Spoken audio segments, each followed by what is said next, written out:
welcome back to a brand new episode of Woodmere Estate Revival. Today we are doing some more trim, and we were working yesterday on the chair rail in the upstairs hallway, and I'll show you what we got accomplished there. Didn't get any of that on tape, was just trying to knock it out, and didn't bother to record any of that. Sorry about that. Turned out pretty great, so I'll show you that. Today we're working in the living room. We've got several walls there to get done, so we're going to go ahead and get those taken care of. I got everything set up down there. But let me show you real quick the progress we made yesterday in the upstairs hallway. All right, so here we are in the upstairs, and you can see where we got all of the chair rail installed. Ignore the Reed's mess. This piece was interesting because, as you can see, this door casing goes right up to the wall, but not quite touching it. And so we could have done a couple of things here. We could have just cut it off flush with the outside of the casing, but that would have left a, kind of a gap there. So instead, I decided to go ahead and use the miter saw to take a chunk out of that so it would fit flush and tight right up against there, and then there would be another piece that would slide in behind there. Obviously, we're going to have to caulk along that a little bit just because of the shape of the wall, but I thought that looked a lot better than just cutting it off. That would have been the quick and dirty way to do it. Once we get that caulked out, I think that's going to look really great. Now down here, we're going to have wainscoting, and so I'll build the picture frame later on and get that nailed in. And I think I'll probably caulk this part here just to kind of fill that in. The rest of it we'll leave open. Here we had a pretty easy one, just a coped joint on this end. That turned out nice. Here we had an outside 90 to do, and I think that turned out really well. So I used my miter saw protractor and calculated the angle, and it was, instead of a 45, it was actually about a 46. You can see there's a bit of a dip in the wall there. So if I wouldn't have done that, we probably would have had an open joint there. It would have looked a little rough.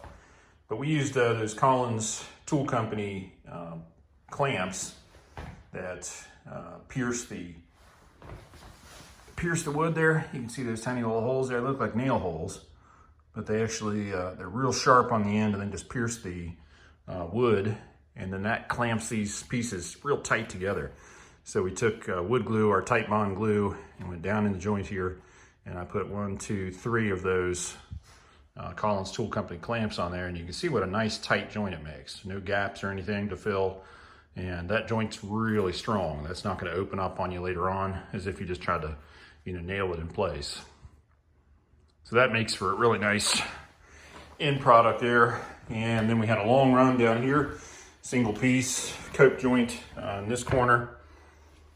Over here met the window, and then over here cope joint meeting the door. So that turned out very nice. And I'm coping these just like I am the other ones on the crown and the everything else that we've done already. Using the miter saw, we'll cut a 45 or whatever the angle is. And then once that's done, we'll use the grinder with the flat disc, and then the shaping bit on the Dremel to get down in the real small detail. And that makes for a real tight joint there. It's really good. All right, let's run downstairs and we'll take a look at the living room, what we're getting to there. We're not doing anything on the stairs right now.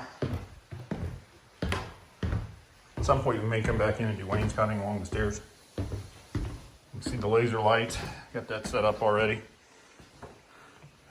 So same story here, we got to do chair rail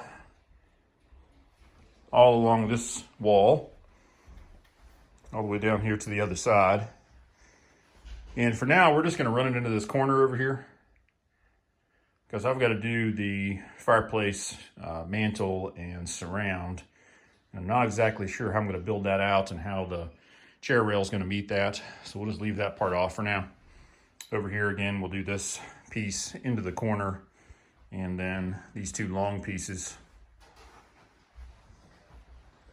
down these two walls here. And that'll take care of this room. So I'm going to get the saw out and get my first measurement. I'll start here in this corner, and we'll go ahead and get these pieces cut and get going on this project. All right, so we got our first 3 pieces up in the room here. We started out with the little one here in the corner and then worked our way into the, hey Reed, why don't you walk right in front of the camera? So we started out here in the corner, did the little one first, and then we did the longer one here. And got a nice cope joint there. What's up, buddy? Reed's wandering around. And number two, we did this long one down this wall here.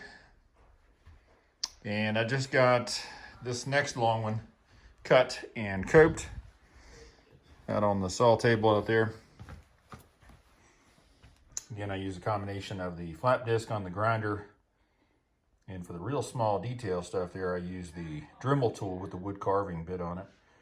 Does an awfully nice job. So I got that done. I'm gonna get Amber to come in here and give me a hand.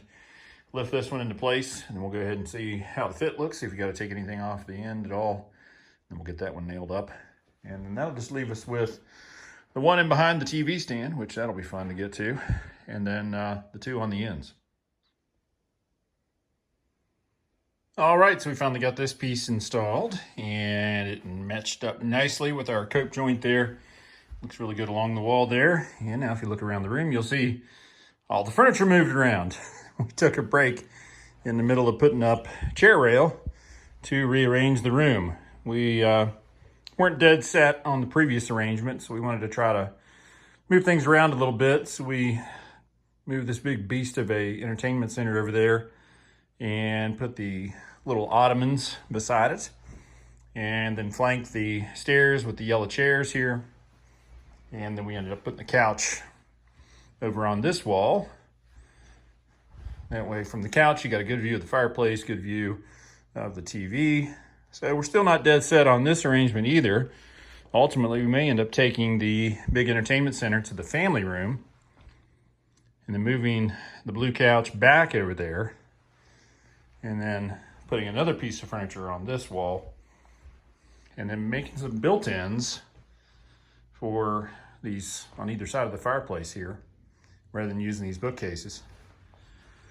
And then put a television in one of those. So we've got options. So we're just gonna try to live with this for a little while and decide, whether or not it's something we like, whether or not we wanna keep it. But we went ahead and knocked out the last little pieces of chair rail. It went into each corner over here.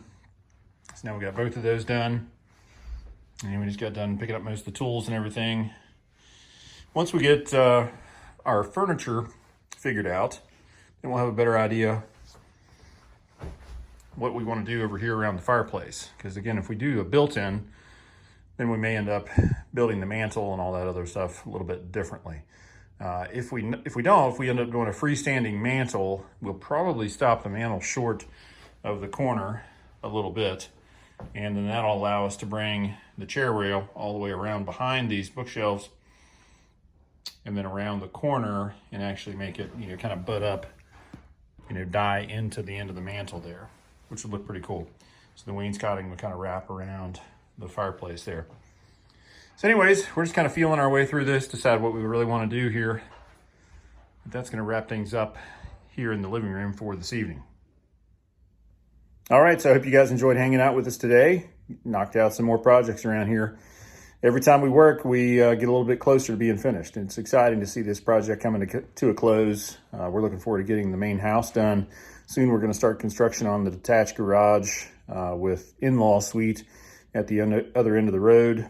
We're really excited about that because that means we get to clean out our garage here that's attached to the house, because it's got all my tools and parts and everything in there. So looking forward to getting that cleaned out. Amber's looking forward to being able to park in her garage, actually unload groceries out of the rain, and be able to take stuff right in the house into the pantry. So that's exciting. But that's the next big project that's going to get underway here. We're just kind of waiting for the price of wood to come down a little bit. It, for whatever reason, we've heard several different reasons, but sheathing and 2x4s, 2x8s, 2x6, all that stuff have been really high, 2 to 3 times higher than what they were when we were doing the house project. So we said, no, there's no way we're going to spend an extra, 10 grand on lumber right now. We're just going to kind of wait for things to come back down to a little bit more normal range on the pricing. At the same time that we start the garage, we're also going to start a back porch project and expansion of the pool house. So that's going to be exciting stuff too. We're really looking forward to getting that done. So be sure to hit that subscription button so you don't miss any of those upcoming episodes, and give us a like if you would, please. Comments or questions, as always, leave those down below. We're always happy to hear from our viewers. And please share the channel with your friends and family. We'll be back again with another episode real soon. Take care.